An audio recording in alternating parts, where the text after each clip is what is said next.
आज के इस नए वीडियो में हम जानने वाले हैं ग्रेजुटी एक्ट 1972 के बारे में। यदि आप या फिर आपके घर में कोई भी सदस्य किसी कंपनी, ऑफिस या ऑर्गेनाइजेशन में काम कर रहे हैं या फिर करने वाले हैं, आप सभी लोगों को इस एक्ट के बारे में जानना बहुत ही ज़्यादा ज़रूरी है। कोई भी एम्प्लॉई अगर किसी ऑर्गेनाइजेशन में काम करता है जिसको हर महीने सैलरी और पर ईयर बोनस मिलता है, उसके साथ साथ एक और कंपोनेंट दिया जाता है ग्रेजुएटी का। जी हाँ फ्रेंड्स, कंपनियां अधिकतर ये सभी एम्प्लॉय को नहीं बताती हैं क्योंकि सभी एम्प्लॉय इसके लिए एलिजिबल नहीं होते हैं। इसके लिए एलिजिबल होने के लिए आपको किसी ऑर्गेनाइजेशन में कंटिन्यू 5 ईयर वर्किंग होना चाहिए। अब कंटिन्यू का मतलब ऐसा नहीं है कि आप कभी छुट्टी नहीं लोगे, कभी बीमार नहीं पड़ोगे। अगर आप एथोराइज छुट्टी लेते हो या फिर एथोराइज सिकनेस लीव लेते हो, मैटरनिटी लीव लेते हो, तो भी आप इसके लिए एलिजिबल रहते हो। हाँ, ऐसा नहीं है कि आपने कंपनी को बिल्कुल छोड़ ही दिया है और दोबारा से ज्वाइन किया है, तब इसके लिए आप एलिजिबल नहीं रहते हो। और ये जो ग्रेजुएटी है, ये ग्रेजुएटी अगर आप 5 साल या उससे ज़्यादा काम करते हो तो एक गिफ्ट के रूप में कंपनी के द्वारा एम्प्लॉय को दिया जाता है, जो कि पर ईयर 15 दिन का ज़्यादा पैसा दिया जाता है, आधे महीने का पैसा ज़्यादा दिया जाता है। यानी कि मान लीजिए कि आपका 12 महीना होता है और आपने 5 साल पूरा कर लिया है, तो 5 साल या फिर 6 साल पूरा किया है तो 3 महीने की सैलरी एक्स्ट्रा दी जाएगी। 0.5 महीना को आप 6 बार मल्टीप्लाई कर दोगे तो भी आप कैलकुलेट कर पाओगे। अब देखिए फ्रेंड्स, इसको और ज़्यादा डिटेल्स में समझने के लिए हमने एक कैलकुलेटर बनाया है छोटा सा। अब ये कैलकुलेटर अलग अलग कंपनियों में अलग अलग हो सकता है, लेकिन फॉर्मूला सबका सेम होता है, कैलकुलेशन सबका सेम होता है। आप देख सकते हैं जैसे कि ग्रेजुएटी का जो फॉर्मूला है वो ये है, 15 मल्टीप्लाई आपको करना है लास्ट जो भी सैलरी है। अब लास्ट सैलरी की बात की जाए कि मान लीजिए कि इनकी जो लास्ट सैलरी है, इनके पे स्लिप में मैं आप सबको समझाऊंगा जिससे और बेटर में समझ में आए। तो मान लीजिए कि इनकी लास्ट सैलरी तो ये 30,800 है, लेकिन 30,800 से नहीं करना है, आपको बेसिक प्लस डीए से करना है, यानी कि 15,000। अब मान लीजिए कि 40 साल पहले कोई भी पर्सन ज्वाइन किया है, 20 साल 30 साल पहले किया है, तो अब वो कंपनी से रिटायर हो रहा है, तो ऐसा तो नहीं है 20 साल पहले तो कम रहा होगा, 40 साल पहले तो कम रहा होगा। अब करेंट में जो सैलरी है वो तो बढ़ के मिला होगा ना, उनका इंक्रीमेंट हुआ होगा, बहुत ज़्यादा बार उसने पोस्ट प्रमोशन लिया होगा तो सैलरी बढ़ जाती है। तो लास्ट वाली सैलरी, क्योंकि एवरेज भी लेंगे तो उनको कम घाटा होगा और फर्स्ट सैलरी लेंगे तो भी घाटा होगा। तो यहाँ पे गवर्नमेंट ने फ़ायदे वाली बात किया है कि भैया जो भी लास्ट आपका सैलरी बनता है उसके हिसाब से आपका ग्रेजुएटी कैलकुलेट किया जाता है। अब उसके बाद से यहाँ पे आपको देखने को मिल रहा है टोटल वर्किंग टेन्योर। अब यहाँ पे टोटल वर्किंग टेन्योर समझने वाली बात है, और यहीं पे आप गलती करेंगे तो आपका कैलकुलेशन में बहुत ही बड़े का डिफरेंट आएगा। तो ये भी हम समझेंगे इसी वीडियो में। और बाद में ये सभी का मल्टीप्लाई करने के बाद 26 से डिवाइड कर देते हैं। अब 26 से डिवाइड क्यों करते हैं कि आपका जो स्टैंडर्ड महीना होता है, मान लेते हैं कि 30 दिन का होता है और 4 दिन आपका वीकली ऑफ होता है। अब जैसे कि मैक्सिमम कंपनियों में तो संडे को वीकली ऑफ होता है, लेकिन और कंपनियों में किसी में वेडनेसडे को होता है तो किसी में ट्यूसडे को होता है। आपके केस में आपकी कंपनी का जो वीकली ऑफ होता है किस डे को होता है, नीचे कमेंट बॉक्स में कमेंट करके बता सकते हैं और कहाँ से आप बिलोंग करते हैं।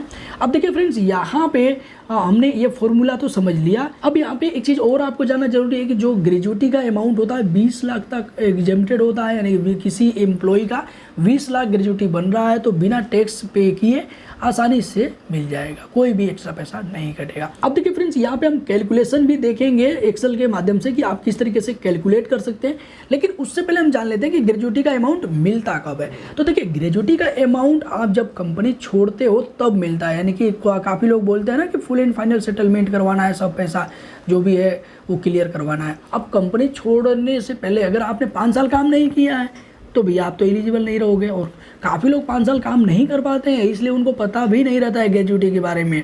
और जिनको पता है भैया, अगर ग्रेजुएटी के बारे में जब जानकारी नहीं है तो उनको भी नहीं मिल पाता है। अब देखिए फ्रेंड्स, यहाँ पे जो 5 साल का केस है ना, ये उनके केस में लागू बिल्कुल भी नहीं होगा जिनकी डेथ हो गई है। इसीलिए मैंने वीडियो के शुरू में बोला था कि अगर आपके घर में कोई सदस्य काम करता है तो भी आपको देख लेना चाहिए। क्यों? क्योंकि मान लीजिए आपका जो एम्प्लॉय है, आपके घर में सदस्य है, वो काम कर रहा था, भगवान न करे किसी की डेथ हो, लेकिन भाई डेथ तो नेचुरल है, हो जाती है, तो उनके केस में यहाँ पे 5 साल का मैटर नहीं आएगा। उससे पहले ही जितना भी उनका पैसा बनता है वो सब कंपनी के द्वारा पे कर दिया जाएगा। अब इसके अलावा अगर आप कंपनी छोड़ते ही नहीं है, आपने कंपनी में ज्वाइन किया है और बिल्कुल लास्ट तक यानी कि रिटायरमेंट तक काम करते हैं, तो भी कंपनी के द्वारा ये ग्रेजुएटी का अमाउंट आपको दिया जाता है। अब देखिए फ्रेंड्स, यहाँ पे हम कैलकुलेशन समझ लेते हैं। कैलकुलेशन समझने के लिए यहाँ पे एम्प्लॉई हमने लिए हैं, 5 एम्प्लॉई का एग्जांपल लिया है, आप ज़्यादा एम्प्लॉई का ले सकते हैं। और उसके बाद से यहाँ पे बिल्कुल फॉर्मूले के हिसाब से समझेंगे। देखिए यहाँ पे बेसिक प्लस डीए, जैसे कि यहाँ पे बोला गया है कि बेसिक 15 से मल्टीप्लाई आपको कर देना, 15 लिखना है, मल्टीप्लाई करना है बेसिक प्लस डीए यानी कि ये वाला अमाउंट। और उसके बाद से यहाँ पे जो वर्किंग टेनियर है ये कैसे कैलकुलेट होता है वो हम देख लेते हैं। देखिए ये ईयर में कैलकुलेट होता है। अब मान लीजिए कि कोई एम्प्लॉई ऐसा है जो कि केवल 6 साल 5 मंथ काम करता है। अब उसको जानकारी नहीं रही होगी, इसलिए 2 महीना पहले छोड़ दिया, 2 महीना और काम कर लेता तो 1 साल ज़्यादा मिलता, उसको पैसा बढ़ जाता। लेकिन जानकारी के अभाव में इन्होंने 5 महीने काम किया और कंपनी छोड़ दिया, तो इनका 10 ईयर हुआ 6 ईयर का। जो दूसरे एम्प्लॉय हैं इनके केस में, देखिए इनके केस में इनको जानकारी थी चूँकि, तो इन्होंने 6 साल 7 महीने काम कर दिया, 1 साल ज़्यादा इनको मिल गया, 7 साल इनका हो गया। यानी कि अगर 6 महीने से ज़्यादा आप काम करते हो तो आपका 1 साल कैलकुलेट हो जाता है। ये 10 ईयर इनका बढ़ गया है, 7 साल हो गया है। अब देखिए अगर आप कोई एम्प्लॉय 11 साल 9 महीना काम करता है तो यहाँ पे 12 साल इनका हो गया है। 22 साल 4 महीना काम किया, 4 महीना फालतू गया इनका, देखिए 22 साल ही हुआ। क्यों? क्योंकि ये 6 महीने से कम है।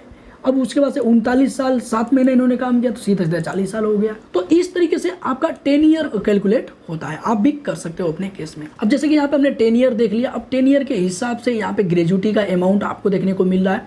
सभी के केस में अलग अलग अमाउंट बन रहा है, लाखों में किसी का बन रहा है, किसी का हजारों में बन रहा है। तो ये इनके वर्किंग पीरियड के हिसाब से, 10 ईयर के हिसाब से और सैलरी के हिसाब से।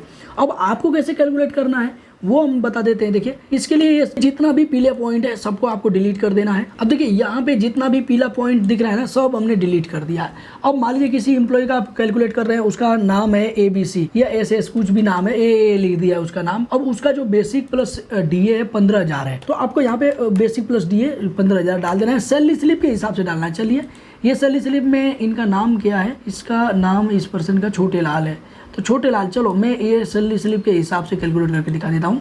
यहाँ पे मैंने नाम लिख दिया छोटे लाल। अब यहाँ पे 15,000 इनका, चूंकि ये बेसिक प्लस DA है, लास्ट रोल सैलरी, तो वो हमने लिख दिया है, मान लेते हैं। अब उसके बाद से ये सब आपका काम का नहीं है, ये बस रखा है मैंने, ये डिलीट भी आप कर सकते हैं। ये केवल दिखाने के लिए था। ये सारे कंपोनेंट होते हैं सैलरी स्लिप में आपके केस में अलग अलग भी हो सकता है, लेकिन ये बेसिक प्लस DA तो आपको करना ही पड़ेगा क्योंकि इस पर ही आपका कैलकुलेशन होता है।